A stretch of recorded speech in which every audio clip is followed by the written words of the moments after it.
Hello, you wonderful people, and welcome to another episode of Not Too Comic Book. This being a show where we talk about TV shows that are adaptations of comic books. For today's episode, I'm going to talk about Riverdale, Season 7, Episode 12. A lot of really interesting things went down in this episode, so let's break it down. Well, first and foremost, let's start off with picking up after the accident on Halloween night. Reggie ended up rescuing everyone, including Julian, but Julian's the one that's in a coma, and because of that, Clifford's pissed at Reggie, putting it all on Reggie, even though Julian was the one behind the wheel. And even Frank's like, yeah, we know that is what's kind of being the case. Like, you should focus on looking after your son right now, considering everything that's going on. This is just like we're in a developing circumstance that we don't have all the, facts yet, but it seems like he was behind the wheel and all the Bulldogs, recognized Reggie saved him. And the heartbreaking thing is Reggie saying, right, I got out of the water before anyone else did, but I knew if I did not go back in there and make sure I saved everyone's life, including Julian's, my life would be over, that I would get locked up in jail, spend the rest of my life in jail, or worse, And it's like, the sad thing is, it would have fallen on him because he's always been the outsider. He was brought in for a particular reason. The Blossoms, specifically, Clifford already looks at him a certain way, and it's like if his son had died, it's just like, all these what? Well, because not all of them were, but it's still like, he's even more of an outsider, because there's at least like a black kid that was amongst them, I think, but it's still like, Reggie still, where segregation is now in this time frame, still wouldn't have been as bad, but there's still a whole bunch of white kids that would have died, so it would have fallen even more on Reggie. So, and the sad thing is, the fact is that even had to cross his mind is the saddest thing, and because of all of this, because of Clifford's position, he's making it so that Archie has to be, because Archie represents the all-American boy, and it's like, right, just despite Reggie being the best player on the team, he already wants to put Reggie on the outs.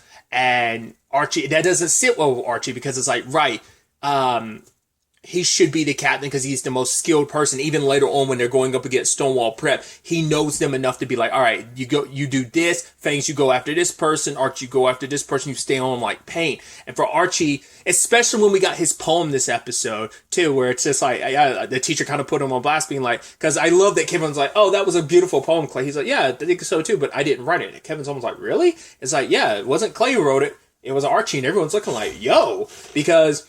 And I thought it was such a beautiful poem of like, Archie just doesn't know who he is. He feels he doesn't, as the poem said, he doesn't feel solid. Like, everyone's got this idea of who he is. Hey, he's the son, he's the team player. So it's like, people pat me on the back, but I feel like I'm not on solid ground, because he's torn between like, right, I only want to play basketball because it brings me closer to my dad, but it's not something I'm passionate about. Whereas Reggie, it is something he's passionate about. He wants to become a better basketball player. He wants to end up becoming a pro because he wants to be able to help out his family. So basketball is his drive, it's his passion, and Archie just hasn't quite found his yet. But his teacher is telling him, like, right, if she's like, you have a lot to say, and I wish you would speak up more.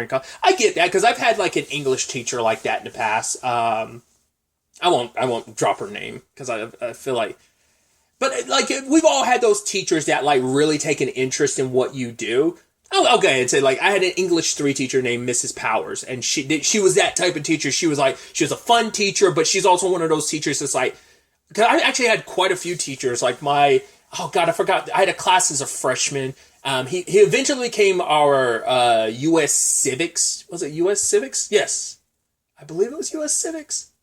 I don't remember the class now off the top of my head. It's a class. It was basically a U.S. social studies class I took as a senior, I think, maybe a junior, I don't remember. But he was one of those teachers that was very hands-on when he sees potential in people. So I had teachers, but since we're talking about the conversation about English specifically, like about poems and stuff like that, this was one of those. I think she's actually one of the teachers I shared one of my poems with when I was in high school too. So like, that makes it hits even more of like, oh my God, like, you had poems and stuff like that. Like, that actually got to some of my other teachers. They're like, oh, I heard you write poems. I was like, oh, I don't want to be that guy. Sadly, I don't have all those poems anymore. They used to be on Crunchyroll, but they're all gone now. So it is what it is. Either way, tangents and all that aside, that's where I kind of feel like I kind of connect with Archie, because I was kind of, I mean, I'm not the sports guy. I've never been the sports guy, but kind of feeling like afloat, in high school when you're trying to figure yourself out, and also writing poems. So like, I really connect with Archie in that regard. So I just thought that was kind of neat. And her just being like, right, I just hope you put as much passion behind, writing as you do sports, and that maybe you'll find that you do have a talent and knack for it. And I guess arguably I kind of found the thing I'm passionate about. Like, I mean, this isn't really a job, it's kind of like a side hustle, but yeah, I enjoy being able to talk about the things I like, I'm able to nerd out, because I always kept nerdy stuff to myself, and obviously being a nerd's cool now, but it's like, I really like, I do enjoy stories and understanding characters and the motivation. So I found the thing I'm passionate about, and it's this. It's like I said, it's kind of a side thing, but I'd like to make it something more. I've always wanted to make it something more. So that's why I strive as hard as I do to like put so much. I mean, like, it feels weird to say like effort, because I don't think I put in the most effort I could, but I do strive to. So it's just me making the parallels and connections to Archie in this regard. And it's also interesting, too, because obviously how this also ties in for Cheryl, where, right, like, for her, it's like, Dad, you want to continue the season. Julian's in the situation he's in, which also parallels to who Clifford's always been. Clifford's a terrible person. I mean, he went to the trouble of killing his own son, Jason, in the original timeline. But it's like, yeah, it shows how little he cares about his family, because they're all means to an end, because it's all about perception, because he is the mayor. Anything that kind of makes the town look a little worse, he's gonna so he needs everything to be picture perfect. He has to have the picture perfect family, he has to have the picture perfect children. So for him, it is a situation of, oh, Cheryl, you don't want to be out there in your pom-poms and like celebrating. It's like, you want to, it's like, no, you're gonna do what I tell you to do, or you're gonna be in a worse condition than Julian. It's like, that's your own daughter you're grabbing on. You have no like, you were just brushing your son aside, because once again, they're just all a means to an end, that they're meant to play their roles. This is your world, this is your story, they're just side characters, and it's kind of how he views it, which is, just show. I mean, Clifford's always been a dick.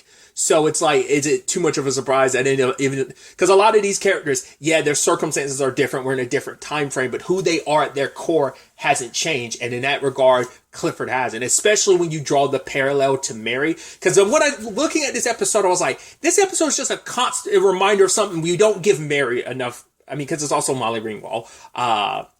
I always remember, it was like some BuzzFeed thing where she was like, right, it's the thirst stuff when people like, it was like the parents and stuff, and people had written like thirst trap stuff about them. Not thirst trap stuff, but like thirsty tweets or whatever. And Molly Ringwald, she was like, I never get any like the naughty stuff, because they're just like talking about like how wholesome and great she is. So I always think back to that. But it's like, yeah, Mary and Fred are consistently the only good parents that have ever been in the show. Like, every other parent has their good and their bad, except for like Clifford was all bad. And even Penelope, like, has been more bad than good. She's had moments cracking through who she is, But it's like, yeah, and even like Hiram and Hermione are the same way. They have good, but they also have a lot. Like Fred because the only like bad thing Fred ever did was like, well, he had an affair with Hermione. It's like, yeah, but still, it's not like he was married, but she was, so that's a whole thing. But at the end of the day, like, they were the only good, they're the only parents that have ever been like good consistently throughout the series. Every other character's flip-flopped so much. Those who've just been extremely bad. I throw FP in that as well. I'd say FP was a good person. Sheriff Keller would be in that same regard, too. Like, obviously, him and Kevin have had their struggles, and obviously he's kind of not the best person in this time frame either, but it's just like, got to give props to Fred and Mary for being the consistently good parents, which we'll get to Mary's side of things, but that was just kind of the whole point of like the contrast between him being such a shitty father and her being such an amazing mom and wanting to support and help Veronica and Betty, which we'll get to later, like I said. So Cheryl ended up, obviously she was pretty, it's like, right, you get on my nerves sometimes, but I love you, bro, and I need you to come back, especially considering that she doesn't want to have to deal with their dad alone, because at the very least, she knows her dad and her mom aren't good people, and it's like, right, you get on my nerves, but you're still my brother. We're a team in this again. I mean, especially, they're twins, so there's even more of a deeper connection in that regard, but it's like, I don't want to have to go, I don't want to be stuck in this family alone. I need you to be there with me. And luckily, Julian wakes up. So, Hopefully this experience will change him and make him less of a dick. I really hope it will, but we'll see in the long run whether that ends up being the case or not. But Cheryl overheard her dad about what he had planned to do with for Reggie, and so the entire team backed him on this, because like not only Archie, because Archie and everyone on the team believe like, no, you should be captain, you have captain materials, you are a good dude to lead the charge. And so the entire team was like, right, if you don't make Reggie the captain, we're all going to quit. And it's like, oh, I don't do well with threats. And you're like, that's definitely going to come back in some shape or form. But for Archie, it's like, it's not a threat. We're having you weigh your options. And so they eventually, Reggie does get the mantle, and he's like, I really want to thank you guys. You have my back, because no one's ever had my back like that before. I mean, that's why he left Stonewall Prep, because of the guff he was getting from them, like how racist and shitty they were. But now it's like, right, he has a team that has his back, and we're willing to walk away for his say. So it's like, right, let's go out there, like, don't even give him a chance to breathe. And they dominated and they won. So... And then we had that moment at the end with Archie and Reggie. And I was like, dude, I think it's so interesting. Because I brought this up multiple times previously. Like, it's so... Because Jughead and Archie are the brothers. Like, they've always had that brother relationship over the course of the series. And it's so interesting we have not gotten a lick of that at all. Because Archie and Jughead have probably been in scenes together, but they haven't really interacted outside of the first episode. That was the Jughead who remembered everything. So it's interesting, like I said, that they are pushing... Because Archie and Reggie have always been at each other, so there's always been that rivalry. But now in this season, for them to become brothers, they're basically best friends. And I think, and brothers, I think that's so beautiful what their relationship has developed into. And I don't know what the coming storm is that Jughead mentioned at the end of the episode. That he's like, yeah, that we're all going to get swept up in it. So it's like, is that going to be Clifford Blossom, or is it stuff related to the Milkman, which we'll get to? We'll ultimately have to wait to see what the fallout of all that ends up being. But for now, for a small moment, we're able to enjoy this piece. It's actually interesting, too, because I think the parallels between what's going on between Archie and Reggie, and then like Veronica and Betty are becoming besties. Maybe more. It's going to be interesting to see if like something actually happens between them or not. Like, it feels like, but I think it is like they are becoming besties, because, I mean, I feel prior to this, it seems like the only person like Betty's like really close to, especially like she has female friends, but it's like Veronica's the person she's gotten the closest to. But it's also like I'm sure there's a mixture of like, I like you as a like just a person, but I'm also liking you as a person as well, like liking you as a person. So maybe there's a little bit of just like, hey, a friendship, but also it could be something more. And that's my question of whether it would be something more. And since we're on this topic, Ethel was brought in, and Mary has her kind of, I guess because it's like, right, she already has Reggie staying with her, and having a girl under the house with two boys, I think is probably like not the best thing. So it's like, right, she's going to stay here with Alice and Betty. But it's like, no. She's the one that sent me to the Sisters of Quiet Mercy in the first place. And it's like, oh, no, that was more so Mr. Cooper's decision, which Betty kind of rolls her eyes. Is like, okay, sure thing, Mom.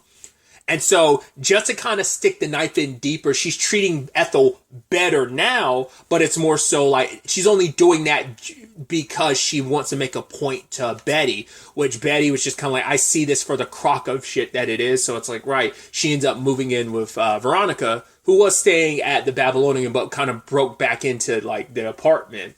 And they were kind of crashing there, partying it up with Clay and Kevin. And I love that it's like, all right, who's packing heat? And it's like, well, both Reggie and Archie should be happy. And it's like, oh, who else is packing? It's like, nah, the one you should be looking out for is Dilton. I was like, hey, yo. The way they talk about my boy Dilton, it's like, yo, he's got a baseball bat. It's like, yo. And I love, like, Clay, Kevin, Veronica, and Betty showing up at the game, kind of like, you could, with the shades on because they're hungover, and they're all kind of like looking at Dilton, and he's kind of waving at, and they're like, "Oh, Dilton!" It's like, oh, it's always the tiny ones. I thought that was so funny. I love that, but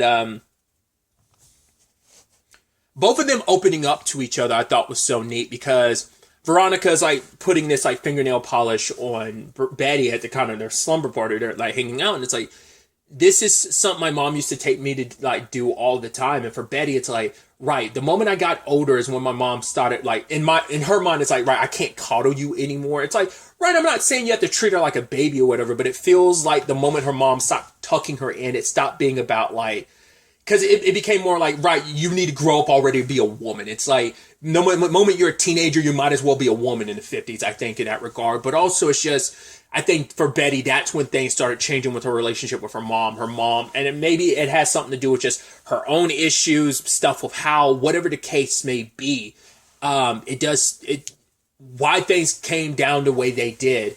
For Betty, it's like, right, I left and my mom just seemed like she couldn't care less. And for Veronica, it is a situation of she feels like a doll in her family's eye. It's like, right, like sometimes she's like, I feel like I'm a mistake, like I was never planned, and that their resentment over that is all they had to like, they used that to get, they never like got over it, and that resentment is why they treat me the way they do.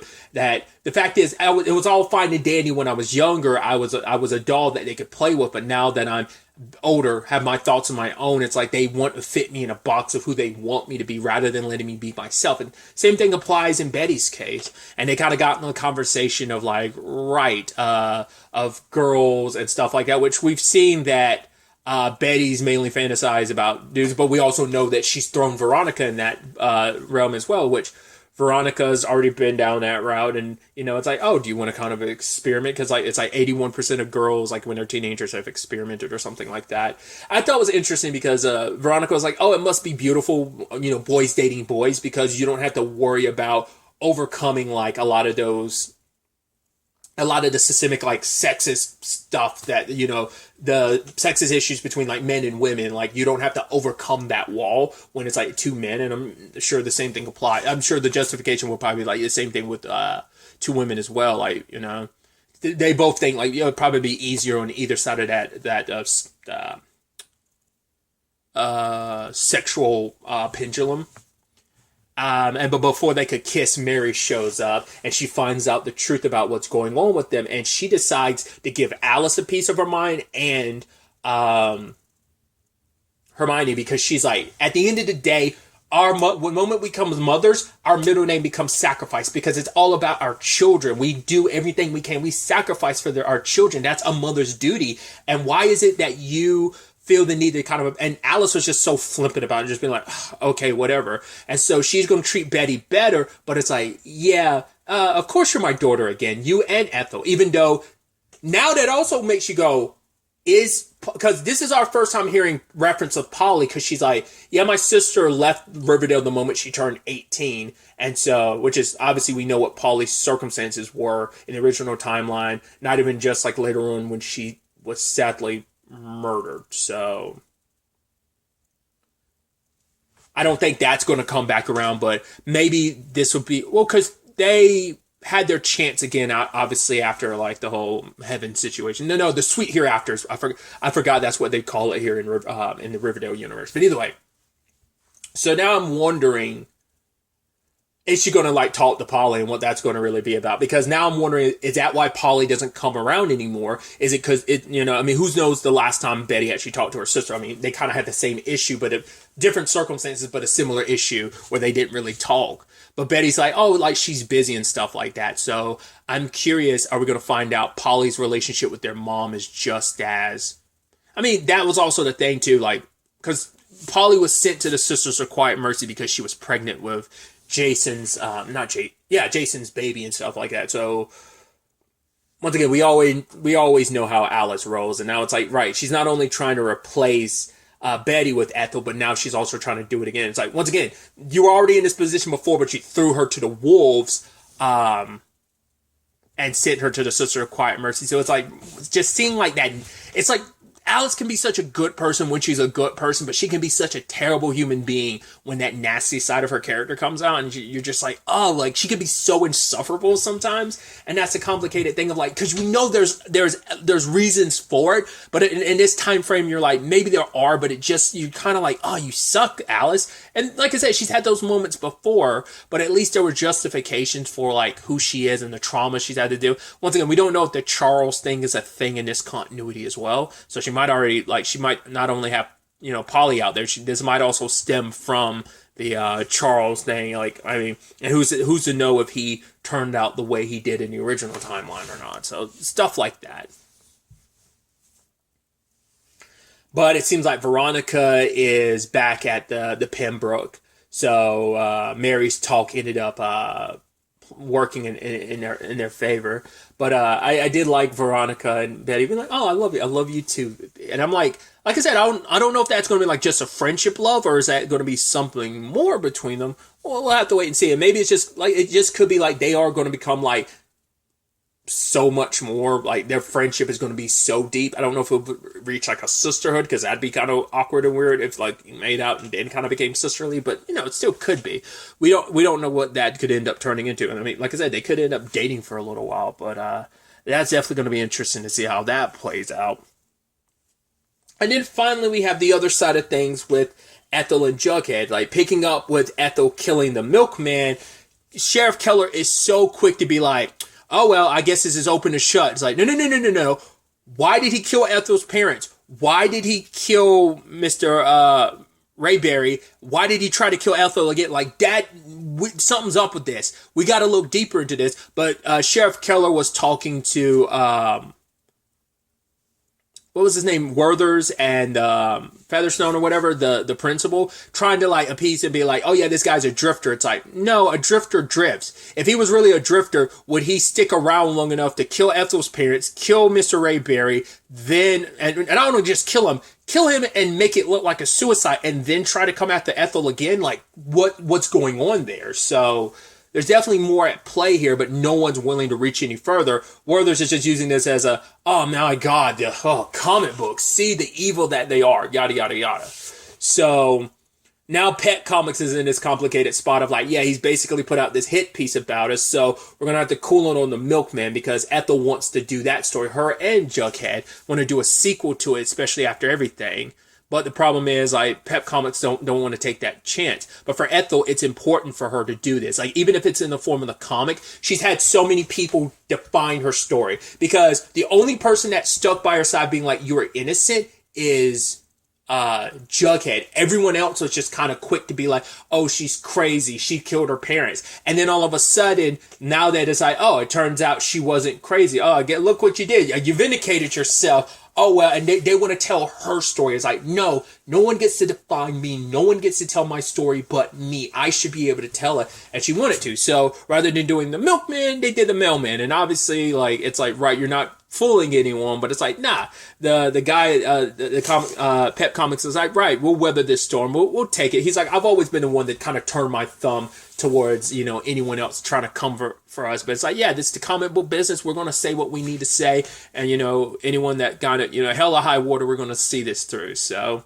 I know that means a lot to not only Jughead, but it means a lot to Ethel to be able to kind of tell her story and put it out there. So we still have a lot of questions about, once again, we found out about the person who wrote the book, who unalived themselves, the original Milkman comic, but beyond that, like, once again, Sheriff Keller's kind of dropping the ball on this, but, like, I'm sure Ethel and Jughead aren't. But I'm sure this is also going to play maybe into the storm that Jughead was also talking about as well, and how everyone's going to get, like, crushed under that storm that's coming. So what this ends up being, once again, like, there's definitely something there where Keller was willing so quickly to shut down.